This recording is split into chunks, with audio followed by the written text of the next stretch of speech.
Congo-Brazzaville, États-Unis, visa sous tension. Bienvenue à tous et à toutes, bienvenue à toutes et à tous. Je suis Carmen Févillier, ravie de vous retrouver pour cette nouvelle édition de 3 en 1 Afrique. Depuis le 9 juin, les États-Unis ont réactivé une nouvelle version de leur travel ban, interdisant l'entrée sur leur territoire aux ressortissants de 12 pays africains, dont 7 qui sont africains, parmi lesquels le Tchad, la Libye, la Somalie ou encore le Congo-Brazzaville. Le Congo-Brazzaville figure sur la liste noire, contrairement à son voisin, la République démocratique du Congo. Officiellement, Washington justifie cette décision par des dépassements de visas et des failles dans le contrôle administratif. Mais cette mesure suscite incompréhension, critiques et vives interrogations sur le continent africain, au Congo-Brazzaville notamment. Sur des fondements réels, les gens se posent justement des questions sur les fondements réels et les conséquences de cette décision américaine. Pour analyser les enjeux politiques, diplomatiques et humains, nous recevons 2 invités. Malcolm Biga, chroniqueur politique au Nouvel Économiste et spécialiste de la politique américaine, et Juste Prudence Oko, ancien porte-parole de la Fédération France du Parti congolais du travail, le PCT, formation politique de la majorité présidentielle au Congo-Brazzaville. Mesdames et messieurs, encore une fois, bienvenue. Bienvenue, Monsieur Juste Oko. Bonjour, merci beaucoup, merci de m'avoir invité. Et bienvenue, Monsieur Biga. Merci, bonjour, merci pour Malcolm Biga. Vous allez décrypter la position américaine et vous, Monsieur Juste Oko, vous parlerez du Congo-Brazzaville. D'accord. Très bien. Alors, quel en est le contexte, Monsieur Biga, de ce travel ban aux États-Unis? Alors, déjà, pour bien comprendre, il faut revenir au premier mandat de Donald Trump. En janvier 2017, j'étais moi-même étudiant aux États-Unis à New York et je me rappelle que le premier acte du président élu avait été de lancer un travel ban.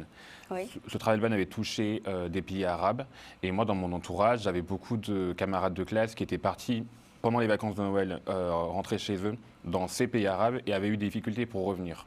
Et aujourd'hui, on est sous Trump 2, on a encore un nouveau mandat et un nouveau travel ban. Cette fois, ça touche à la fois des pays arabes, mais aussi des pays d'Afrique. Oui. Et là, pour comprendre quand même ce contexte, c'est que Trump avait déjà promis qu'un nouveau travel ban serait mis en application s'il a été élu. Donc pendant la campagne, on avait déjà eu ces menaces-là. Maintenant qu'il est au pouvoir, on a en effet ce travel ban. Et aujourd'hui, on a beaucoup de pays africains qui se demandent bien pourquoi ils sont visés par cette liste. Pourquoi d'ailleurs il y a un recul de la diplomatie américaine sur le continent africain. Et donc la liste a été diffusée le 4 juin et ça a été effective le 9 juin. Ça donc, ce lundi. Depuis le 9 juin, interdiction d'entrée aux États-Unis, notamment pour le Congo-Brazzaville. Oui, c'est ça. Voilà. Et donc Donald Trump a dit vouloir protéger les États-Unis de terroristes étrangers. Encore une fois, il faut comprendre ça dans la rhétorique du président américain qui a un problème avec les Haïtiens, qui a un problème avec les Égyptiens, un problème avec les Haïti fait partie de cette liste. Haïti fait d'ailleurs partie de cette liste. On se souvient lors du débat Kamala Harris-Trump, le président américain avait énoncé la fausse idée, la fake news, que les Haïtiens mangeaient des chiens. Donc pour lui, il y a quand même une idée d'attirer sa base électorale en montrant que je défends les frontières et je vous défends contre ces prétendus terroristes étrangers. Oui. Donc on a vraiment ce paradigme chez lui, en passant par une idéologie raciste et d'extrême droite, d'appliquer un problème migratoire extrême. Oui, alors pourquoi parce que je pose la question parce que justement j'entends, Monsieur Juste Oko, je reviendrai vers vous. Pourquoi la République démocratique du Congo est exemptée, par exemple? Elle ne figure pas alors que c'est une grosse surprise. Non pas que je dis que la République du Congo, mais... pourquoi selon vous? Alors moi l'explication que je trouve, c'est que Donald Trump, c'est un businessman avant d'être un chef d'État. Et il faut voir qu'il y a... Est-ce qu'il y aurait l'histoire du fameux contrat qu'on attend? Des minerais? Moi, je pense que c'est la raison qui explique pourquoi le pays a été exempté. On a eu beaucoup de contrats. Alors, lorsqu'on voit les droits de douane qui ont été lancés début avril sur l'ensemble du globe, on a eu beaucoup de pays qui ont, on peut dire, accordé des négociations, accordé des préférences à Donald Trump et à l'État américain avant le lancement de ces droits de douane pour bénéficier d'un traitement de faveur. Et on pourrait donc penser qu'en effet, les négociations relatives aux minerais au Congo sont un peu une preuve d'exemption prise par le président américain pour ne pas appliquer ce travel ban. D'accord, pour ne pas appliquer ce travel ban. Alors, il y a des exceptions pour la Coupe du monde du football et des Jeux olympiques. Il y a des exceptions pour les détenteurs de certains visas. qui entrent sur le territoire américain pour servir l'intérêt national. Les footballeurs, par exemple, les athlètes, et pour les Jeux olympiques. Si vous avez autre chose à ajouter par rapport à ça? Justement, moi je trouve qu'il y a une forte contradiction entre Donald Trump qui souhaite appliquer une politique migratoire excessive et le fait que les États-Unis vont non seulement être le pays hôte de la Coupe du Monde l'an prochain avec le Canada et le Mexique évidemment, mais également dans 2 ans des Jeux Olympiques de Los Angeles. Donald Trump, on peut dire peut-être qu'il y a une vision idéologique et aussi une vision de court terme qui ne colle pas avec la vision long terme du pays et même de fédérations internationales comme la FIFA, comme l'organisation olympique, le comité olympique. Et on voit bien que cette contradiction, on a quand même beaucoup de représentants aujourd'hui d'autorités qui sont un peu gênés de devoir se confronter au président américain pour des événements globaux. D'accord. Alors, on va parler du Congo-Brazzaville, Monsieur Juste Prudence Soko. Oui. Vous êtes ancien porte-parole du PCT, le parti au pouvoir au Congo-Brazzaville. Quelle a été votre première réaction en apprenant que le Congo faisait partie de cette liste noire? Bon, c'est un peu comme la réaction générale au niveau national. Je crois qu'à partir de deux sorties de nos autorités, notamment le ministre des Intérims Mongala de la communication, porte-parole du gouvernement, et de M. Jean-Claude Gakosso, qui est le ministre de tutelle, donc le ministre des Affaires étrangères. Donc on voit bien que c'est l'étonnement, mais le Congo n'en reste pas là. Le Congo a pris des dispositions, il y a un engagement dans le sens de la réparation de cette histoire, parce que quand vous parlez de cet acte produit par François, cette disposition prise par M. Donald Trump, vous lisez dans la case 4 ou 5, vous verrez bien qu'il laisse une porte quand même. Tout n'est pas fermé. Il laisse une porte à ceux qui sont, je vais dire sanctionnés, mais je vais dire interdits plutôt, à ceux-là, à ces pays-là plutôt, d'avoir des possibilités de recours. C'est-à-dire que, éventuellement, dans l'amélioration de ce qui est reproché, on pourra, par exemple, rattraper cette décision.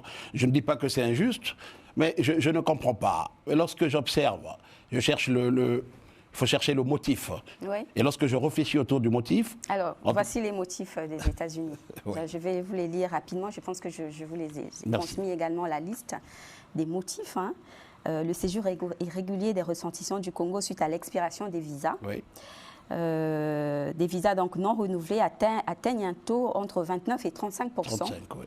Les Américains accusent également le Congo de complaisance à l'égard de Cuba, sanctionné par les États-Unis, à l'égard aussi de certains ressortissants libanais qui sont au Congo-Brazzaville, et notamment avec une répercussion par rapport au terrorisme, avec le Hezbollah. Bon, alors... Et je termine encore. Oui. Il y a le reproche aussi concerne les Nord-Coréens, dont la présence est signalée en République du Congo, la Corée étant sur la liste noire. Voilà en gros ce que reproche l'administration Trump. Oui, mais je trouve que c'est un peu excessif. C'est un peu excessif, bien sûr, nous sommes là dans un cas qui est particulier, celui de la politique à une orientation dans la politique interne américaine. Ils sont souverains, ils peuvent prétendre faire ce qu'ils veulent. Mais il y a dans ce que vous venez d'énumérer tout à l'heure, quand même des choses qui méritent quand même interrogation.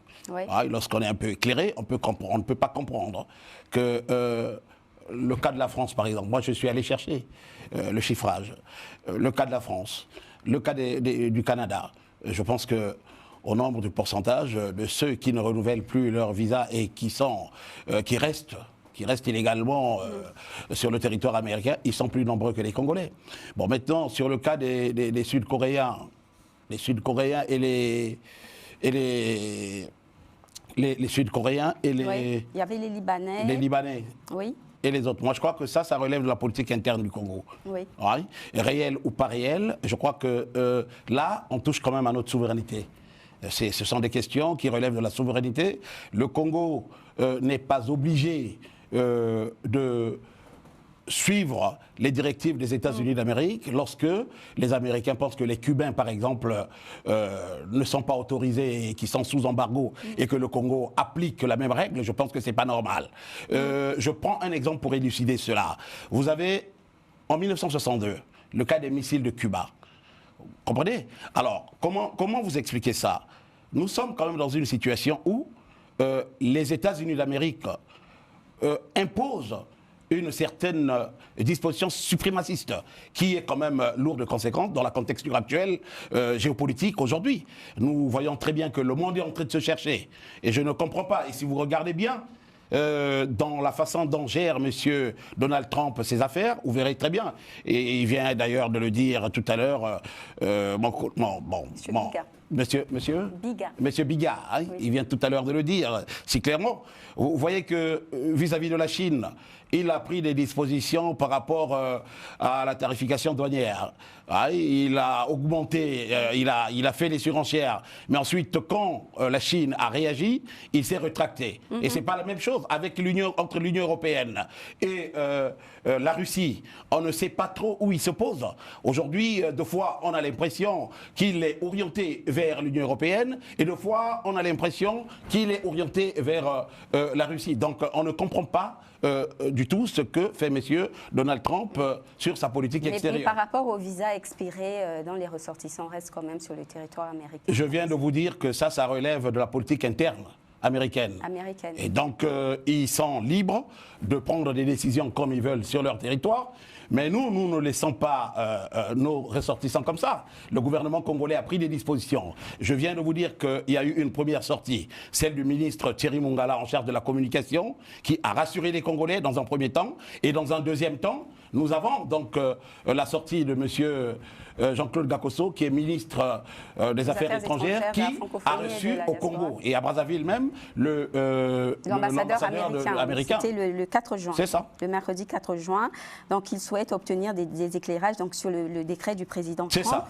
Mais pour l'heure, selon nos sources, le Congo n'a pas encore répondu officiellement aux Américains. Mais non, mais nous sommes là dans un domaine qui est particulièrement sensible, c'est la diplomatie. Tout ne se fait pas au vu au su de tous. Il y a des émissaires qui sont en train de travailler dans l'ombre et d'ici là, le gouvernement n'a même pas encore vraiment parlé officiellement et dès lors que le gouvernement parlera, je crois qu'on pourra revenir sur toutes ces questions-là pour essayer d'apporter une certaine clarification plus juste. Et selon vous, comment sortir de cette liste-là? Alors, il y a des failles au niveau de l'administration? Mais s'il y a des failles, il faut prendre en considération les reproches des États-Unis d'Amérique et travailler dessus. Le gouvernement, il est là pour ça.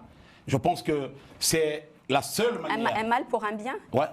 Non, mais la seule manière pour le gouvernement congolais de sortir par la dignité. Donc c'est cela. Sortir par la dignité, d'accord. Donc, une remise en cause du contrôle administratif de votre pays, vous dites oui ou non?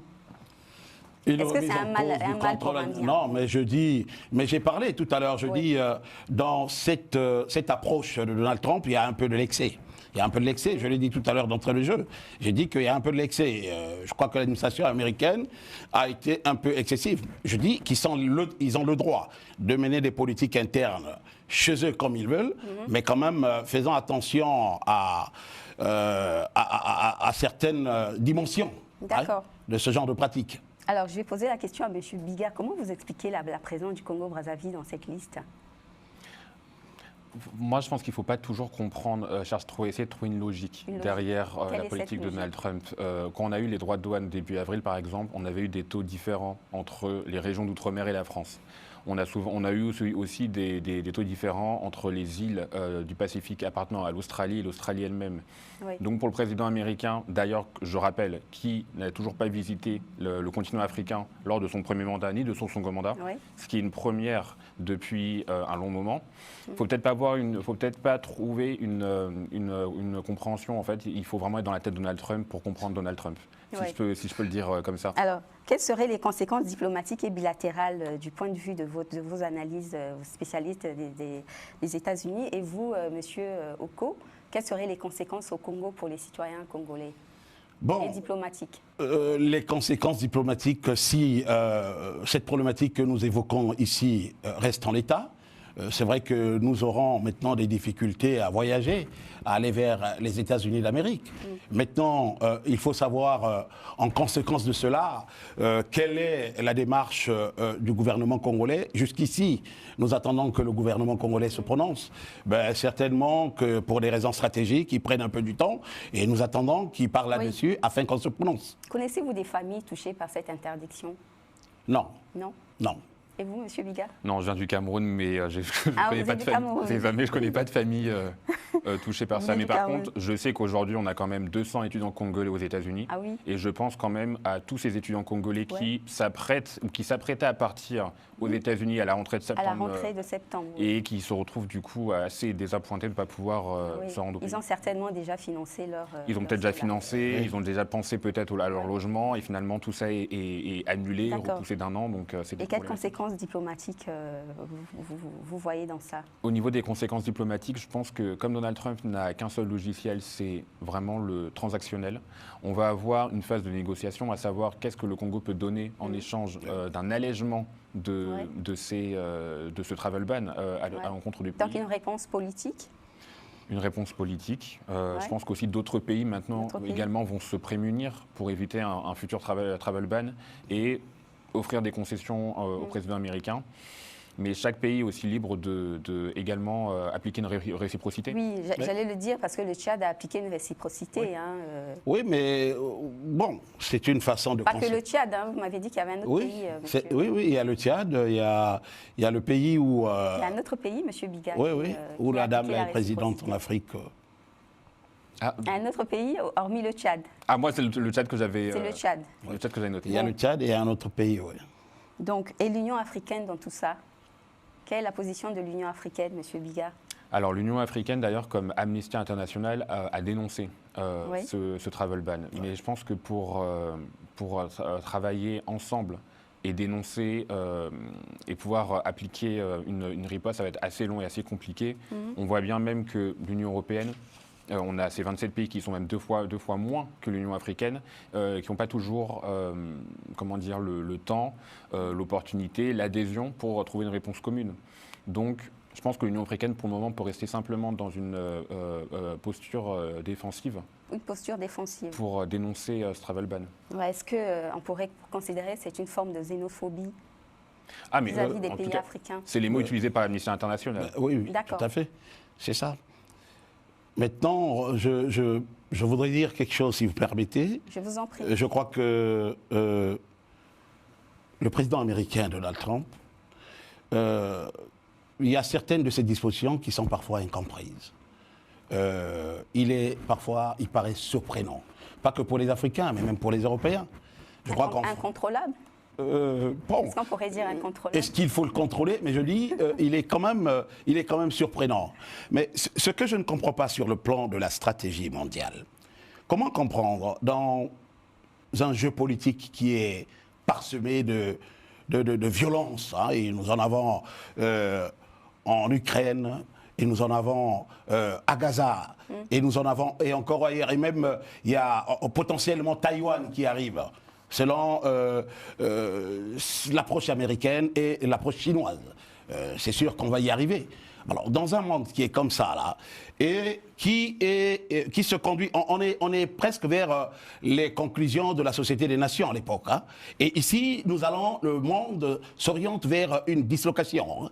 Et aujourd'hui, on parle même déjà d'une force qui est en train de s'orienter du côté des BRICS, la Russie, la Chine, qui est en train de bifurquer vers la création d'un nouveau monde, on va dire cela. Mais en termes d'influence géopolitique, que ce soit du côté de la Chine et de la Russie, que ce soit du côté donc, des États-Unis d'Amérique et les Occidentaux, d'une façon générale, je veux dire que M. Donald Trump aurait pu quand même être prudent. Il y a des décisions qu'on ne prend pas à la hâte. Ça me rappelle un peu la manière dont il avait décidé d'ériger un mur entre le Mexique et les États-Unis. Et d'ailleurs, jusqu'aujourd'hui... Il n'a pas fini. Oui, Il n'a pas fini. Oui, il n'a pas fini et cette disposition-là n'a pas impacté la politique américaine de l'immigration. Ouais. Donc, vous voyez, nous sommes dans une situation où on a l'impression que le monde est dirigé par des personnes qu'on n'a pas inconnues, qu'on n'a pas connues, alors que, pour certains comme Donald Trump, il a eu une première mandature et nous l'avons vu à l'œuvre, nous le connaissons. Mais il surprend. Il surprend l'Afrique, là, dans ce cas. Il le surprend déjà. Et quelle réaction de l'Afrique quand elle se laisse surprendre par... Non, mais je pense que l'Afrique doit saisir l'opportunité géopolitique qui, en fait, se présente actuellement. Assimi Goïta et ses collègues de la ES l'ont bien compris. Et aujourd'hui... Et on voit bien que l'AES est en train de se développer à une vitesse vertigineuse, plutôt que lorsqu'il était sous l'emprise on va dire, du colonialisme ou du néocolonialisme. Donc je pense qu'au jour d'aujourd'hui, les Africains doivent être dotés d'un courage et de l'abnégation. Comprendre que le monde est en train de changer et l'Afrique doit changer avec le monde. Nos dirigeants doivent prendre leurs dispositions. Et je vois le jeune... du Tchad, le jeune président du Tchad. Voilà un homme. Oui. Il a interdit l'obtention de... Il dit que je n'ai pas de moyens, mon pays est pauvre, mais nous avons la dignité. Il a suspendu les visas pour les citoyens américains au Tchad. Bah, oui, mais ils vont faire autant. Ouais. C'est ça la réciprocité. Pourquoi le Congo ne le ferait-il pas? Vous savez, le Congo est dans une démarche stratégique. J'ai suivi les deux ministres qui en parlaient. J'attends de voir soit ce que le président de la République dira, soit ce que le gouvernement dira officiellement. Mais là, ils sont dans des discussions qui sont un peu, je veux dire, sous-jacentes. Donc pour l'instant, on attend. Et de toute façon, l'ambassadeur des États-Unis au Congo n'avait pas dit des choses concrètes. Il a seulement dit que le Congo et les États-Unis étaient dans des relations diplomatiques. Je l'ai suivi aussi, mais c'est un monsieur. Ouais, c'est un monsieur qui a un autre tempérament. Ouais. Ouais. Il est plutôt vers une issue qui sera honorifique pour le Congo. Donc on est là et on attend. Il nous a rassurés par son propos. Il n'était pas belliqueux dans sa façon de prendre la parole après notre ministre des Affaires étrangères. Donc moi, personnellement, il m'a rassuré. Alors Malcolm Biga, vous en tant que chroniqueur politique, quel jeu d'influence cette annonce suscite aux États-Unis par exemple? Aux États-Unis, vous avez par exemple... Entre les républicains, les démocrates, qu'est-ce que ça suscite comme débat? Sans surprise, vous avez une forte part des démocrates qui critiquent cette décision de Donald Trump et une minorité de républicains qui la dénoncent. On a quand même quelques républicains qui dénoncent ce travel ban, notamment pour le cas d'Haïti. On a quand même toujours ce devoir moral. On a les États-Unis qui sont le gendarme du monde. Donc un travel ban qui empêcherait une partie de la population haïtienne de venir aux États-Unis, c'est peut-être un manquement, un devoir moral pour certains élus américains. Pour les démocrates, il y a quand même un enjeu beaucoup plus discriminatoire, beaucoup plus racial vu dans ce travel ban, mais il y a quand même aussi un manquement. Il y a un manquement, il y a un retrait des États-Unis. On a quand même ce pays qui se voit comme une terre de liberté, qui se voit comme une terre d'opportunité pour les immigrés et qui applique un travel ban qui finalement touche les pays les plus défavorisés. Mais sur la réaction, je voudrais dire qu'il n'y a pas, je ne parlerai pas des émeutes, mais il y a eu quand même de la réaction dans le pays. Les gens sont sortis. Oui. Voilà, donc aux États-Unis d'Amérique pour cette problématique-là. Donc ça, pour la politique d'immigration du président américain. C'est ça. Surtout à Los Angeles. D'accord. Et donc, pour les visas, nous avons des chiffres. Je vais vous donner les chiffres concernant le Congo. Donc, je l'ai dit, 285 dépassements sur un total de 962 sorties prévues pour voyages d'affaires ou de tourisme, soit un taux de dépassement de 35,40% au titre de l'année 2023. Et pour les visas d'étudiants, comme on a parlé d'étudiants, 52 dépassements pour 148 sorties prévues, soit un taux de 35,14% au titre de l'année 2023. Donc, comme on a fait une comparaison avec la RDC a totalisé des sorties pour des titres de séjour au titre de voyage d'affaires en tourisme de 6 447 et un dépassement de séjour de 973, donc un dépassement de 15%. 15%. Donc, Congo, 35% contre 35%, 40% pour la RDC. Qu'est-ce que ces chiffres vous Est-ce que ces chiffres vous parlent? Mais bon, s'ils sont réels, je ne doute pas du travail de recherche que l'administration américaine a eu à faire là-dessus. Si les chiffres sont réels, eh bien, nous sommes du mauvais côté. Nous sommes du mauvais côté et je pense que le gouvernement congolais devrait s'atteler à faire un travail là-dessus, de façon à ce que tout soit réglé. Un travail sur la délivrance, la fabrication et la délivrance des passeports. Bon, il n'y a pas que ça, c'est un travail global qu'il faut faire. Oui. C'est un travail global, c'est un tout qu'il faut faire. Sur l'administration en général? Oui, c'est un tout qu'il faut faire. Parce que si c'est avéré, alors ça relève des failles. Et quand il y a des failles, il y a des responsabilités qui sont dégagées. Mais Parce alors, que le Congo, il y a beaucoup de communautés qui vivent au Congo, qui sont détenteurs du passeport congolais. Oui. Et lorsqu'ils partent en étranger, c'est le Congo qui est visé. Oui, mais tout à fait. Mais il n'y a pas que le Congo. Quand vous allez en Côte d'Ivoire, le taux de Libanais qui est en Côte d'Ivoire, qui a intégré le territoire ivoirien depuis le président Houphouët-Boigny, Ouais. il n'y en a plus qu'au Congo. Donc maintenant, le fait d'avoir des étrangers dans un pays, c'est pas mauvais. Ça peut être enrichissant pour le pays lorsque ces étrangers sont bien gérés. Mais ça peut devenir un danger lorsqu'ils sont très mal gérés. Mais pour le cas du Congo, lorsqu'on parle par exemple du terrorisme, ça m'inquiète énormément parce que je n'ai jamais entendu parler du terrorisme au Congo. Je n'ai jamais entendu parler du terrorisme au Congo. Et donc je trouve cela tout à fait surprenant. Et j'ai, en lisant donc cet acte produit par les États de l'administration américaine, j'ai comme l'impression que cela a été l'effet en fait de lévure, de la lévure des petites organisations, Oui. on va dire, plutôt qui s'annoncent comme étant des presses en ligne, telles que, bon, mais je ne vais pas citer leur nom pour ne pas leur faire la publicité, parce qu'ils ne le méritent pas, mais ces petites organisations-là font monter la mayonnaise. Ouais. Et donc, dans l'optique de viser une déstabilisation, c'est un peu ça à l'approche des élections présidentielles, vous pouvez comprendre que la récupération de cette affaire par les oppositions vers eux devienne stratégique. Oui, il y a d'ailleurs une fausse information qui disait que selon cette fausse information, les chancelleries occidentales accréditées en République du Congo sur proposition du président Emmanuel Macron allaient se réunir à l'ambassade de France à Brazzaville en début de semaine prochaine en vue d'adopter une position commune sur l'octroi ou non des visas aux ressortissants des pays africains listés par Donald Trump. Donc fake news. Ça, c'est un leurre. Oui, fake news. C'est ça a un été, leurre. ça a Et été fake vérifié. news, c'est tout le travail. Vérifié, fake news, annoncé Oui, par ça, l'ambassade ça, c'est le travail de France au Congo. News, et c'est le travail de Sacer Congo. Ben oui, mais non, mais à force d'entendre ce genre de bêtises, à un moment donné, il faut les nommer pour qu'ils soient connus. C'est ce qu'ils cherchent, la publicité, quand ils font ce genre de travail pour leur pays. On peut être opposant et être contre. Et l'ambassade de France au Congo a démenti formellement. Ah ben, l'ambassade de France est réglo.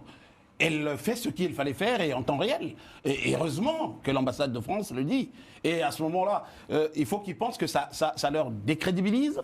Ça décrédibilise tout le travail qu'ils ont abattu depuis très longtemps. Oui. Qui se déclare comme un parti de l'opposition. Ce serait plus élégant. Alors, Monsieur Biga, la liste est sujette à révision. Est-ce que vous avez des informations complémentaires Alors, des informations qu'on a de la presse américaine, la liste est sujette à révision des deux côtés.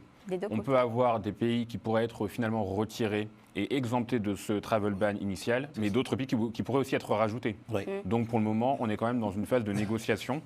Et je peux penser que certains pays qui n'ont pas été visés initialement pourraient l'être et pourraient donc du coup déjà offrir des concessions aux États-Unis. Donc on est vraiment dans cette phase de négociation où Trump tape fort sur le continent africain, va essayer de voir quelle est la réaction des autres pays et surtout des pays visés. Et ensuite, on va avoir des relations transactionnelles, comme c'est vraiment le seul logiciel qu'il connaît. Ah oui, je pense que c'est le seul objectif, c'est Mais pour pousser à la transaction. Oui. Ouais, mais il n'est pas exclu qu'il fasse aussi une reculade.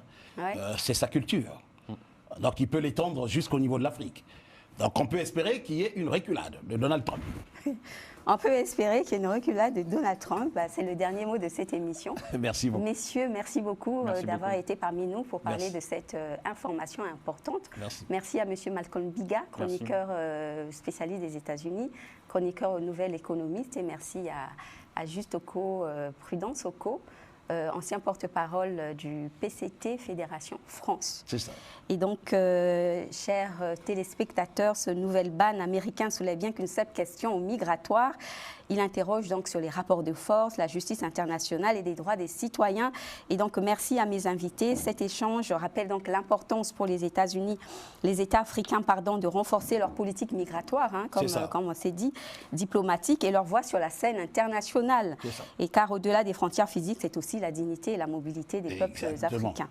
Et donc, merci à vous de nous avoir suivis. C'était Carmen Févillier, toujours avec le même plaisir. Au revoir. Merci, au revoir. Au revoir.